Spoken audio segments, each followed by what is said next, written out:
a significant development, US President Donald Trump has raised doubts about Russian President Vladimir Putin's willingness to end the war in Ukraine. This followed a meeting with Ukrainian President Volodymyr Zelensky at Pope Francis's funeral. Trump expressed skepticism on Truth Social, questioning Putin's intentions after missile attacks on Ukrainian cities.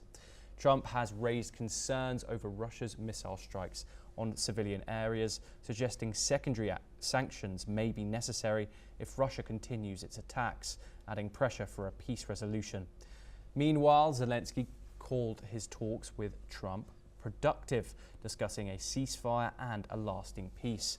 The meeting was their first face-to-face encounter since February's heated White House confrontation.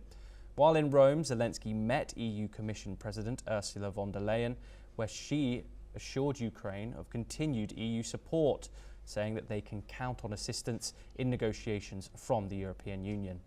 The talks focused on Ukraine's EU membership and security amid Russia's ongoing aggression. Following the meeting, Zelensky met UK Prime Minister Keir Starmer. They discussed Ukraine's peace efforts, military support, and the need for a lasting ceasefire to ensure security and sovereignty. Italian Prime Minister Giorgia Meloni also met with Zelensky in Rome, urging Moscow to commit to peace talks. Meloni condemned recent Russian attacks and stressed the need for an unconditional ceasefire. Meanwhile, the Kremlin announced that President Putin is ready to engage in peace talks with Ukraine without preconditions, signaling a potential shift in Russia's stance towards negotiating an end to the conflict. We are now joined by Yulia Kazdobina, Senior Fellow at the Ukrainian Prison located in Kiev. Thank you very much, Yulia, for joining us. Obviously, the big news both today and yesterday was that those amazing pictures that came out of Rome, that one-on-one meeting with President Zelensky and President Donald Trump. That also followed a response on Truth Social of Donald Trump seemingly souring on Vladimir Putin. What are your thoughts on Donald Trump possibly changing his outlook on the Ukraine conflict? Well, of course, it's very important for us because if you remember, for a long time, President Trump has been blaming Ukraine for launching the war, which is absolutely not true because Russia is the aggressor state. And so, but if you do not diagnose the situation correctly, then there is no way for you to actually find the correct resolution. And so when President Trump seems to get closer to acknowledging that it's actually Russia who continues to wage the war and continues to wage the war of aggression, it's important for us because from our understanding, this is actually moving the situation closer to the resolution. Yes, Yulia, there's been mentions of possible secondary sanctions on Moscow from the United States. How effective do you think that that method would be? I mean, it's going to really depend on how well the sanctions are designed and how well they're implemented and whether or not Russia is able to go around those, because from what we've seen so far in the current administration, they first disbanded the force that was looking for assets of Russian oligarchs.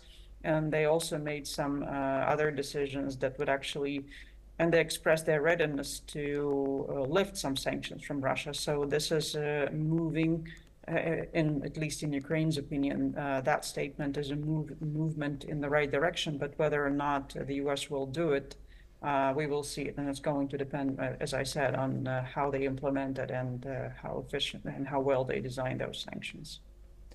And what would you say about the current mediation efforts of the United States? Obviously, this photo and this meeting between Zelensky and President Donald Trump was an amazing development. But we also saw President Zelensky meeting with several other European leaders as well.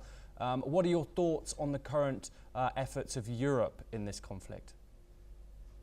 Well, I mean, it looks like at this point, President Trump is gaining better understanding of what's happening. And European countries also understand that they will have to get involved more, and especially if there is a ceasefire, then there will need to be some sort of a force to keep the ceasefire.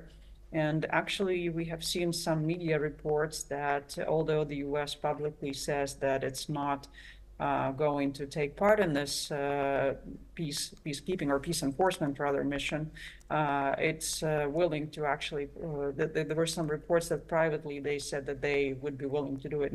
And we understand that Europeans may have the will, but given the capabilities that European countries have, and given their reliance on some very critical enablers that are American, they would not be able to fuel the mission only by themselves. And so the US participation is very important.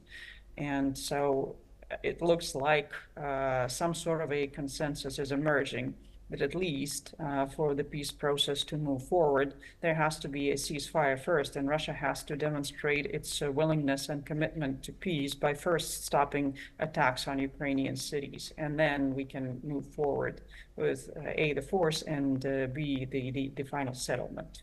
Yulia Kazdobina, thank you very much for joining us and your insight. Let's now turn to the Middle East, where